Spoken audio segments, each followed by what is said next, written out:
Yo, what's up, guys? Teacher Paul here, and today we are learning Nordic mythology. This is a request from Susan who says Norse mythology is a collection of ancient stories from Scandinavia about gods, giants, and magical worlds. It features famous gods such as Odin, Thor, and Loki, which we kind of know because of Marvel. They popularized these characters on like the characters. If you are in one of the Nordic countries, you are learning about them in school and the runes. The video gives a brief introduction to these myths and this fascinating characters who shaped them. Let's take a look. This video is brought to you by Audible. Let's learn some mythology. The Life Guide. In the beginning, there was naught but the great yawning void known as Ginnungagap. The first realm to form was Muspelheim in the south, a bright land engulfed in fire and guarded by Surt with his flaming sword. To the north formed Niflheim, the freezing land of fog, containing the spring Hevergilmir, from where the primordial rivers began to flow.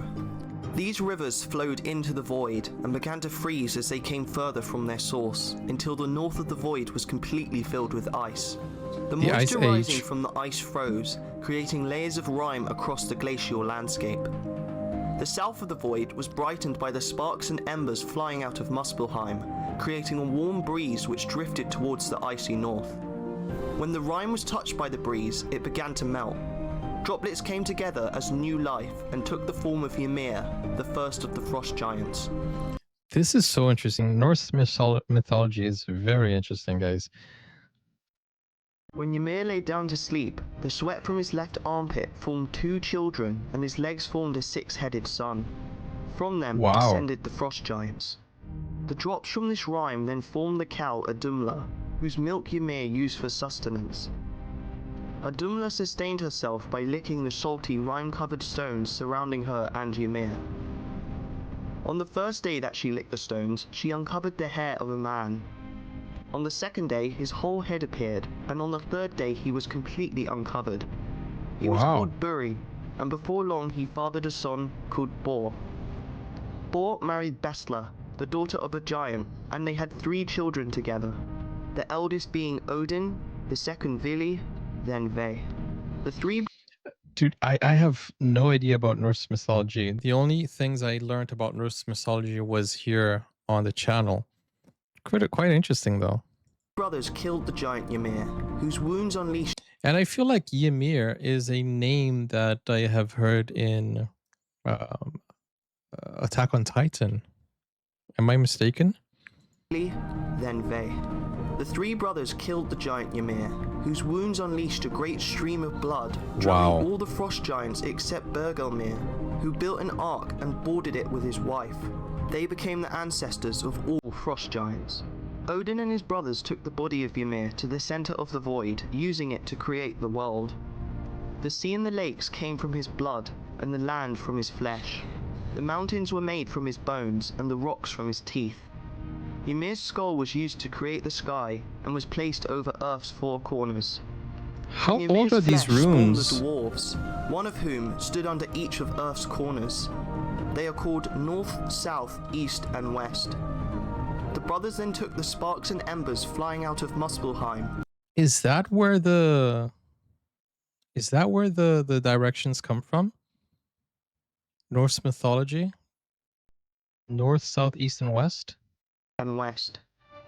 The brothers then took the sparks and embers flying out of Muspelheim, placing them throughout the heavens, creating the stars. They were positioned in such a way day could be distinguished from night, thus started time. Wow, the Earth took a circular shape and is surrounded by a deep ocean. Along the shore... Wait, did you hear that? The Earth took a circular shape. The Earth took a circular shape and is surrounded by a deep ocean. Along the shore of this ocean, the brothers gave giants land to live on, which was named Jotunheim. To protect themselves against these giants, the brothers built fortifications further inland out of Ymir's eyebrows and named it Midgard.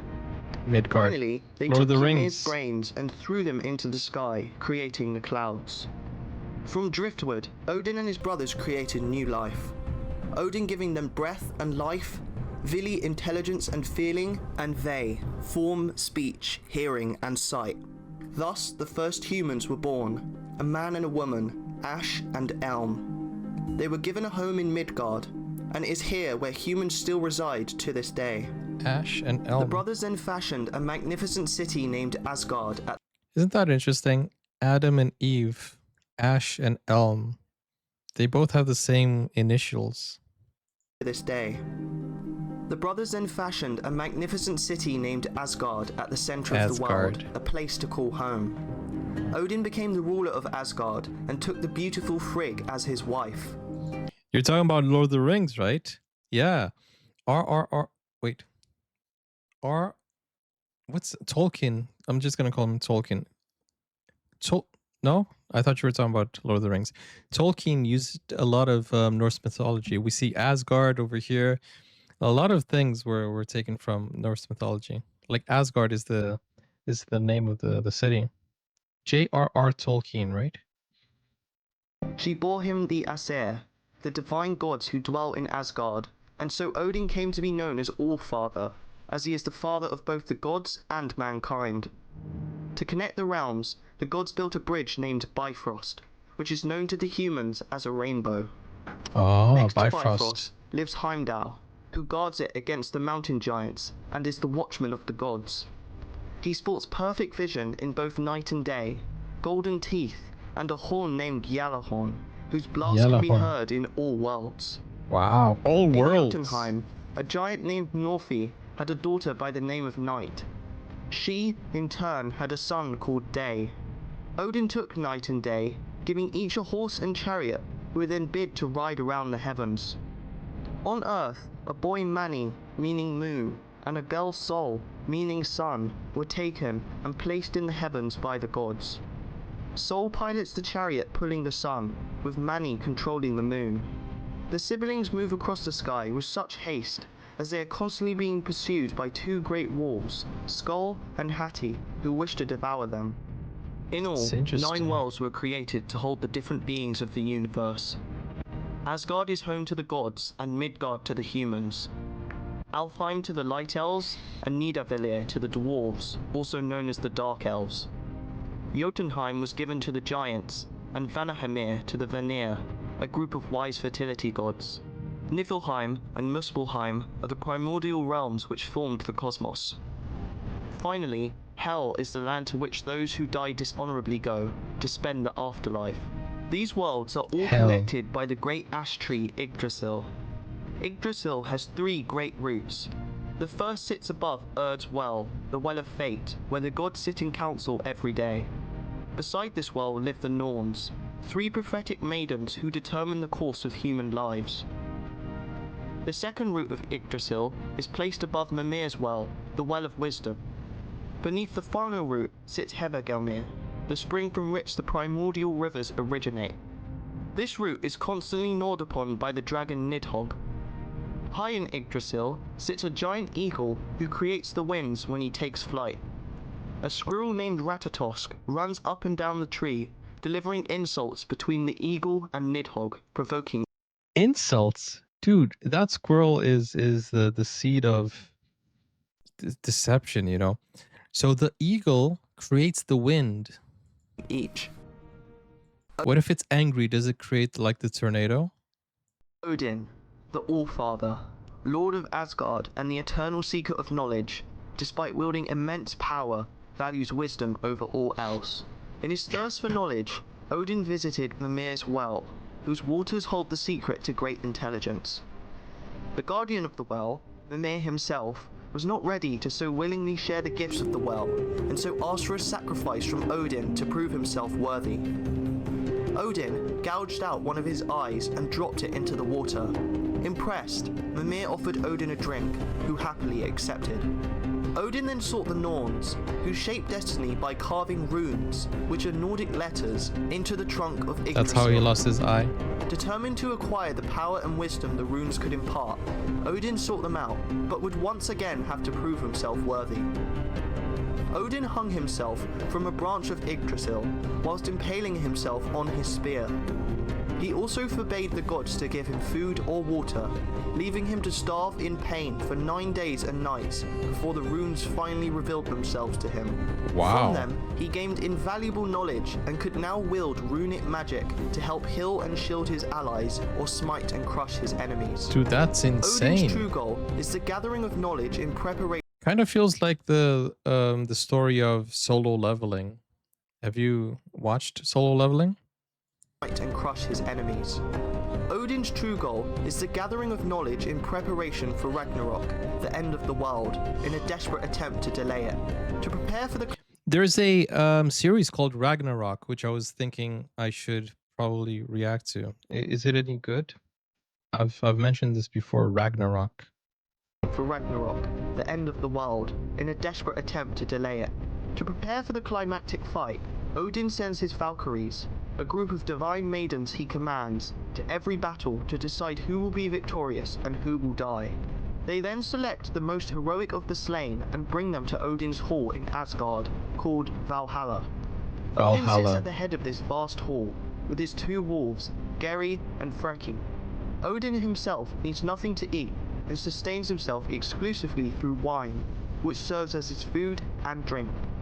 Atop his shoulders perch 2 ravens, Must really like Hugin, wine. Thought, and Munid, Memory, who fly off into the world every day at sunrise to gather information.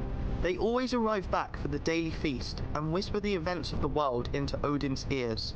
Ah, The that's fallen so warriors who cool. reside in Valhalla are known as Einherjar, The and Gossip every Crows. day they commence in friendly battle with each other. At Ragnarok, they will stream out of the hall and stand shoulder to shoulder with the gods against the forces of destruction. Thor, Odin's son, protector The of most famous, mankind, I would and the say. mighty god of thunder, is the strongest of the gods. He sports a magnificent mane of red hair and a giant rosy beard to match, flying Red around hair. the skies on his carriage drawn by 2 goats. While quick to anger, Thor is a well-meaning god, and is often the unwitting victim of pranks played by the trickster god Loki. Oh yeah. Thor is married God of to the goddess deception. Sif, Deceive, who herself fell victim to a prank by Loki. Loki thought it would be funny to shave Sif's hair off, but Thor, upon seeing his wife's bald head, Wow. found little to laugh at. He grabbed a hold of Loki, and was just about to start breaking bones when the prankster promised he could get the dwarves to fashion her a new head of hair. Thor agreed, and Loki soon had the dwarves mold pure gold into magical hair which would grow and act like normal. Oh wow, Along that's with this, nice. they made many other treasures for the gods, including an indestructible hammer. As this hammer was forged, a fly bit the smith's eye, causing blood to cloud his vision, resulting in the handle being unusually short. Is there any movie or series that is actually accurate to the runes or no? That is not a made up story. You know what I mean, right? Like Marvel, made from in Scandinavia. These gifts were presented to the gods, and the hammer was given to Thor, who was incredibly impressed despite its flaw. If thrown, it would never miss its mark, and could always find its way back to him. Small enough to keep in his shirt, this hammer, which crushes all in its path, is named Mjolnir. Mjolnir. Loki, the god of mischief and the nefarious son of a giant, aligns with or against the Aesir as he sees fit, often outwitting and pranking Thor, among others, for his own amusement. Loki went from a harmless prankster to a full-blown enemy of the Aesir as time went on. He had several children, including the giantess Hel, who resides over the realm that takes its name from her. Loki's other children include the Midgard serpent, Thor's eternal rival, and the giant wolf, Fenrir. Loki became truly irredeemable when he orchestrated the death of Odin's son, Balder, the most beautiful of the gods. Sensing his imminent demise, Balder went to his mother Frigg for help, who blessed him against damage of all weapons of all materials. The gods held a contest where they shot at Balder with arrows, who laughed as they rebounded off of him. Loki was angered by his invincibility, and so disguised himself as a woman and approached Frigg. He asked if Balder was completely invincible, and Frigg replied yes, to all things except mistletoe. Oh, come Loki on. immediately gathered some mistletoe and approached Odin's blind son, Hod. As Hod was blind, he could not participate in the competition, so Loki offered to guide him, handing him a bow. Kind of feels like the fall of Samsung, because he was the strongest and he fell for Delilah's talk, you know. Dude, why did he give up his secret easily like that just for a woman? With an arrow made of mistletoe. Hod shot Balder, killing him immediately. In their grief, the gods appealed to Hel to release the fallen god. She refused unless every being in the universe wept for him. The Aesir managed to make this happen, apart from one giantess, Loki in disguise, who refused to cry, leading Balder to be robbed of his resurrection. Why would Loki want to kill him, though? Loki to a cave and brought two of his children before him. They turned one brother into a wolf and oh, he's the forced god him of to savagely mischief. disembowel I remember the other. now. They then tied Loki to the cave. They did what? Wolf and forced him to savagely disembowel the other. They then tied Loki to the cave with his son's innards. He will remain there until Ragnarok, when he will break free to seek his revenge. Ragnarok is the end of days, where the gods are slain by the forces of chaos and the world is destroyed in fire. The end begins with 3 winters in which a series of battles rage across the world, where brother will turn on brother and the sanctity of kinship shall be broken. Then comes Fimbulwinter, bringing ceaseless snow and freezing winds. 3 of these winters will pass in succession, with summer ceasing to exist. The sun and the moon will be caught and devoured by the wolves chasing them, and the stars will disappear from the heavens. The world will be struck by earthquakes as the monstrous sons of Loki emerge, the wolf Fenrir with flames streaming from his eyes, and the Midgard serpent spewing venom across land and sea. The ship of the dead, known as Naglfar, made entirely of the nails of the dead, will sail the frost giants of Jotunheim, accompanied by Loki and the forces of Hel to fight the gods. The nails Amid of the the dead. chaos, the sky is split apart by the soldiers of Muspelheim, led by the magnificent Surt, who will trample upon Bifrost, destroying it. Even Nidhogg, who gnaws at Yggdrasil's root, shall leave his home to aid the giants. Upon seeing Ragnarok approaching, Heimdall blows Gjallarhorn, alerting the gods to the end of days. The This is Aesir and very- Einherjar march bravely towards the Chaos Horde, with Odin at their head. Despite Odin's preparations, Very the gods insane. fall, one by one, until they are no more. Frey, the fertility god, advances against Surt, but is struck down by his flaming sword. Garm, the guardian dog of Hel, ravages the battlefield, leading Tyr, god of war and justice, to sacrifice himself to slay the beast. Thor takes on the Midgard serpent, striking his foe with lightning and hammer, the serpent responding with poison and fangs. Thor emerges victorious, but soon falls to the ground dead, succumbing to the serpent's poison. Wow. Odin engages Fenrir, and while he fights This would be a valiantly, crazy movie. the Great Wolf takes victory, devouring the All-Father there and then. Upon seeing his father fall, the god insane. Vidar rushes at the wolf, planting one foot in the beast's lower jaw and ripping Fenrir's head in two. Has there Heimdall been a clashes with movie about Loki, this? and each will fall by the other's blade. Finally, Surt covers the whole world in fire, destroying it in a mighty blaze. This is not the end, however, as from the end of the old world, another can be born anew. Few escape Ragnarok, but those that do rebuild the fallen world. Odin's sons Vidar and Vali survive and inhabit the ruins of Asgard. Thor's sons Modi and Magni later join them, carrying Mjolnir with them. Balder and Hod then ascend from Hel together and reminisce on the bygone age. 2 humans survive by hiding in a place known as Hodmimir's Wood, and will have many descendants repopulating the world. The son will also have a daughter before she dies, no less beautiful than her, who shall follow her mother's path in the sky. Upon this new world, the population will prosper and rejoice in the peaceful years to come. They will Look rebuild. to the horizon, however, to see a dark shadow loom. The dragon Nidhogg, carrying corpses in his great talons. Ragnarok will come again. And the cycle will Audible is a repeat great way itself. to enhance your summer activity. Very interesting, guys. What a interesting explanation of Norse mythology. And I had no idea that Odin dies, Thor dies in Norse mythology. Susan says there is a series in Norwegian, one about the gods in modern Ragnarok. Yeah, that will probably be good to react to. It should go into our wish list, guys. That was really interesting, really fun to watch and learn. And let me know if you guys still like. I know that in Iceland, a lot of people still believe and pray to the Norse gods, but let me know. It's interesting, isn't it? Pretty cool. Thank you so much, Susan, for sharing this knowledge with us. I hope you guys enjoyed this reaction. Go over to Buy Me Coffee to request a video just like Susan did. Show us, teach us. And also, if you want me to react to a movie or a series about this, let me know in the comments and go over to the wish list. Take care, guys. See you soon. Bye bye.